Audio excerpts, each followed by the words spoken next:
যোৰহাটৰ সৈতে জুবিন গাৰ্গৰ আছিল আত্মিক সম্পৰ্ক। এই যোৰহাটৰ পৰাই জুবিন গাৰ্গে আৰম্ভ কৰিছিল সাংগীতিক যাত্ৰা। জগন্নাথ বৰুৱা মহাবিদ্যালয়ত অধ্যয়ন কৰি থকাৰ পাছত সমানুপাতিকভাৱে সংগীতৰ যাত্ৰাখনো যোৰহাটৰ পৰাই আৰম্ভ কৰিছিল। মায়া, অনামিকাৰ দৰে যিবোৰ শ্ৰব্য কেছেট জুবিন গাৰ্গৰ জনপ্ৰিয় হৈছিল, সেই কেছেটবোৰৰ অন্যতম স্থলী আছিল যোৰহাট। আৰু সেই যোৰহাটৰ বিভিন্ন অনুষ্ঠান প্ৰতিষ্ঠান বিপণীৰ সৈতে জুবিন গাৰ্গৰ আছিল বিশেষ সম্পৰ্ক।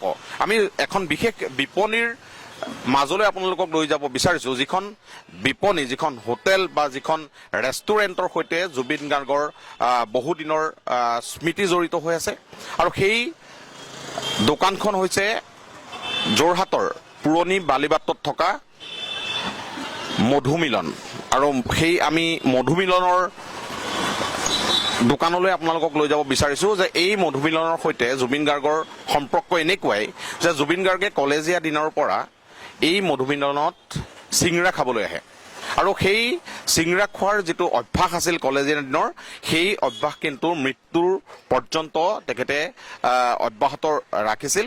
আৰু যেতিয়াই যোৰহাটলৈ আহে তেতিয়াই এই মধুমিলনক চিংৰা খাবলৈ আহিছিল জুবিন গাৰ্গ। কিন্তু এতিয়া জুবিন গাৰ্গ চিংৰা খাবলৈ নাহে, যিহেতু ইতিমধ্যেই আমাৰ মাজৰ পৰা আঁতৰি গৈছে আমাৰ সকলোৰে মৰমৰ জুবিন গাৰ্গ।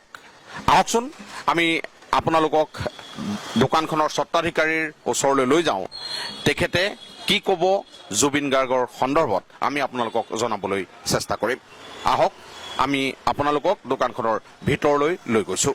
জুবিন দা ইয়াত আহিলে আমাৰ ইয়াত সোমাই মানে চিঙাৰা খাই যায় সেনেকুৱাই। কেতিয়াৰ পৰা জুবিন দা আহি আছিল? এই কলেজৰ দিনৰ পৰাই আহে। ইয়াত যেতিয়া আছিলে কলেজৰ দিনৰ পৰা চাইকেল লৈ আহে, ৰেঞ্জাৰ চাইকেল। বহুত দিনৰ পৰা। আৰু লগত বন্ধু থাকে? আৰু 7-8জন মান লগত আহে। সদায় আহে আগত। এতিয়া সোমালে ইয়াত সোমাই যায়, চাহ চিঙৰা খাই বহি পেলাই একদম খুব লাষ্ট বিহুৰ আগত আহিছিলে, বিহুৰ আগত আহি গৈছিলে ইয়ালৈ। এই একদম পুৰা মানুহ জাম হৈ যায় ইয়াত, মানে থাকিব নোৱাৰে ইমান। মানে লাষ্টত কি কৰে, চাটাৰ বন্ধ কৰিবলগীয়া হয়, এনেকুৱা পৰ্যায় হৈ যায়।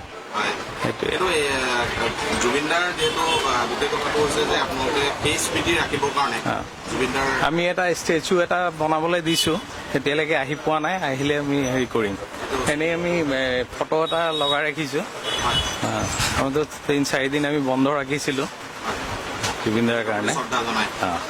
আৰু এতিয়া শেহতীয়াকে জুবিন গাৰ্গৰ কি হৈছে বা কেনেকে আমাৰ মাজৰ পৰা হেৰাই গ'ল, সেই কথাটো আজিও অস্পষ্ট। কি বিচাৰিব? আমি ন্যায় বিচাৰিছো। সেইটোৱে। আৰু যিহেতু জুবিন গাৰ্গৰ যিটো ক্ষতি হ'ল, সেইটো পুৰণি, সেইটো নহয়গে, এতিয়াও নহয় আৰু। মানে এয়াই হৈছে মধুমিলনৰ স্বত্বাধিকাৰী আচলতে আমাক কৈছে যে জুবিন গাৰ্গ যেতিয়াই যোৰহাটলৈ আহে তেতিয়াই এই মধুমিলনলৈ আহে আৰু ইয়াত এটা চিংৰা খায়। আৰু সেই মুহূৰ্তত যথেষ্ট লোকৰ সমাগম হৈ পৰে আৰু পৰ্যায় এনেকুৱা পাইগৈ চাটাৰ বন্ধ কৰিব লগা এটা অৱস্থাৰো সৃষ্টি হয়। সেই স্মৃতি যুগমীয়া কৰি ৰাখিবৰ কাৰণে এই বিপণীত স্থাপন কৰা হ'ব জুবিন গাৰ্গৰ এটা প্ৰতিমূৰ্তি। আৰু ইতিমধ্যে সেই কামৰ বাবে অগ্ৰিম ধন প্ৰেৰণ কৰা বুলিও আমি জানিব পৰা গৈছে। 1982 চনত স্থাপিত হোৱা এই মধুমিলনত জুবিন গাৰ্গৰ যি স্মৃতি আছে, সেই স্মৃতি সময়ে সময়ে কিন্তু জুবিন গাৰ্গে সেই কথা মঞ্চই হওক বা অন্যান্য অনুষ্ঠানত কিন্তু কৈ থাকে যে যোৰহাটৰ মধুমিলনৰ কথা, মোৰ এনেদৰেই মই তাত চিংৰা খাবলৈ যাওঁ। আৰু সদায় তেখেতৰ লগত একাংশ বন্ধু কিন্তু সদায় আছিল আৰু মৃত্যুৰ আগমুহূৰ্তলৈকে আছিল। আৰু যোৱা বিহুৰ সময়তো জুবিন গাৰ্গ আহিছিল এই মধুমিলনলৈ চিংৰা খাবলৈ। আমি আশা কৰিম জুবিন গাৰ্গে ন্যায় পাব আৰু এই দোকানত জুবিন গাৰ্গৰ স্মৃতি ৰক্ষাৰ্থে যি ব্যৱস্থা গ্ৰহণ কৰিছে, সেই ব্যৱস্থাও নিশ্চিত ৰূপত জুবিনৰ অনুগামীসকলক মুগ্ধ কৰিব আৰু যোৰহাটেও তেখেতৰ প্ৰতি শ্ৰদ্ধা জনোৱাৰ এক অংশ হৈ পৰিব। কেমেৰা পাৰ্চন মনোজৰ সৈতে মই বিৰাজ বৰুৱা, দাপোন টাইমছ। দাপোন দাপোন দাপোন দাপোন দাপোন দাপোন